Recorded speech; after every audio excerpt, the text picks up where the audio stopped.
जय हिंद दोस्तों chemical bio nuclear war Bharat US के खूंखार कमांडो से दुश्मनों की खैर नहीं और चीनी गुब्बारे की हवा निकालेगा डीआरडीओ का तापस ड्रोन। वहीं 1976 से सेना की साथी अब देश में बनेगी स्वीडन की ये राइफल और बीएसएफ डीआरजी जवानों पर एलएमजी हैंड ग्रेनेड से हमला। तो आइए जानते हैं इनके बारे में डिटेल में। दोस्तों काले कपड़े, सिर में हेलमेट, हाथों में ग्लव्स, सीने में बुलेट प्रूफ जैकेट से लेकर कई लेटेस्ट टेक्निकल सामान लिए भारत के ब्लैक कैट कमांडो यानी एनएसजी कमांडो अमेरिका की स्पेशल ऑपरेशन फोर्सेस एसओएफ के साथ मिलकर ज्वाइंट एक्सरसाइज कर रही हैं और इसको तरकस नाम दिया गया है।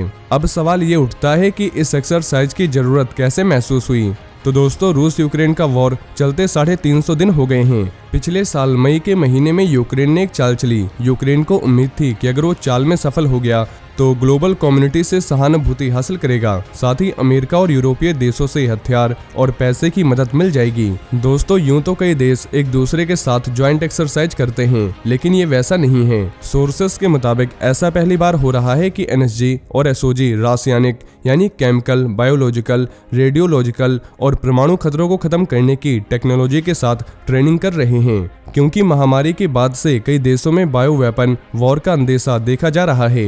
ऐसा माना जा रहा है कि अब आर्म्स एंड एम्यूनिशन से होने वाली जंग कम हो जाएगी और केमिकल वॉर, बायोलॉजिकल वॉर जैसे वॉर लड़े जाएंगे। इसलिए भारत और अमेरिका की स्पेशल फोर्सेस अब इससे निपटने के लिए ज्वाइंट एक्सरसाइज कर रही हैं।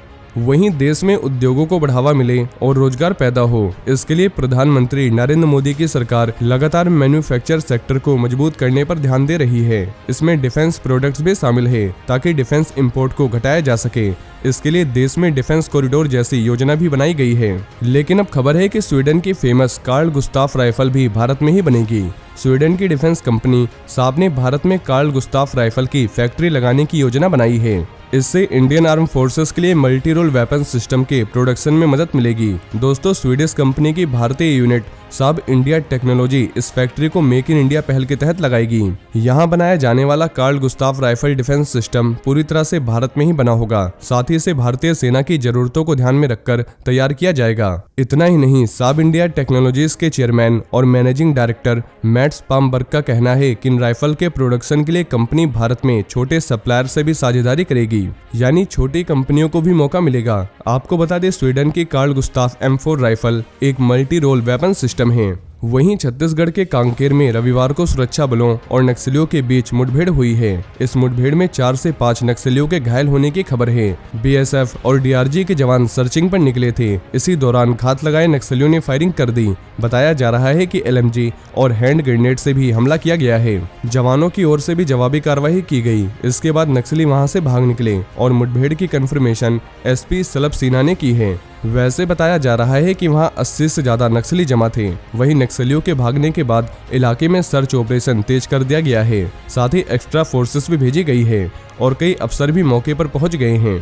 वहीं अमेरिका द्वारा चीन के स्पाई बैलून को मार गिराने के बाद भारत समेत कई देशों पर चीन की अपनी ऐसे स्पाई बैलून्स के जरिए निगरानी की खबरें सामने आई है। भारत ने चीन की चालबाजी से निपटने के लिए पहले ही अपना काउंटर प्लान तैयार कर हवाई और समुद्री सीमाओं पर सर्विलांस बढ़ा दिया है। चीन के बदलते तरीकों से अपने इम्पोर्टेंट इंफॉर्मेशन और डेटा को बचाने के लिए भारत ने लेटेस्ट टेक्नोलॉजी के जरिए काउंटर बलून योजना लागू कर दिया है। इसके तहत पूर्वी छोर पर नॉर्दर्न बॉर्डर से लेकर दक्षिण में अंडमान तक अपनी निगरानी को बढ़ाने और चीन की जासूसी को रोकने के लिए नई तकनीक का इस्तेमाल किया जा रहा है। इसी में से एक है डीआरडीओ द्वारा तैयार किया गया तापस ड्रोन, जो अब तक का सबसे ज्यादा ऊंचाई और इंडोरेंस वाला ड्रोन है, जो चीन के गुब्बारे समेत किसी भी सर्विलांस डिवाइस का पता लगाकर उसे खत्म कर सकता है।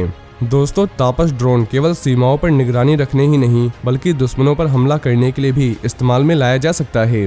तो दोस्तों ये थे आज के कुछ बड़े डिफेंस अपडेट। वहीं अगर आप भारतीय सेना से जुड़ी ऐसी और भी जानकारी जानना चाहते हैं तो आपको हमारे दूसरे चैनल डिफेंस एनालिसिस पे मिल जाएगी, जिसके लिंक आपको नीचे डिस्क्रिप्शन में मिल जाएगी। और ये इन्फॉर्मेशन अगर आपके लिए यूजफुल रही हो तो वीडियो को ज़्यादा से ज़्यादा शेयर करें और चैनल को सब्सक्राइब करना न भूलें। जय हिंद, जय भारत।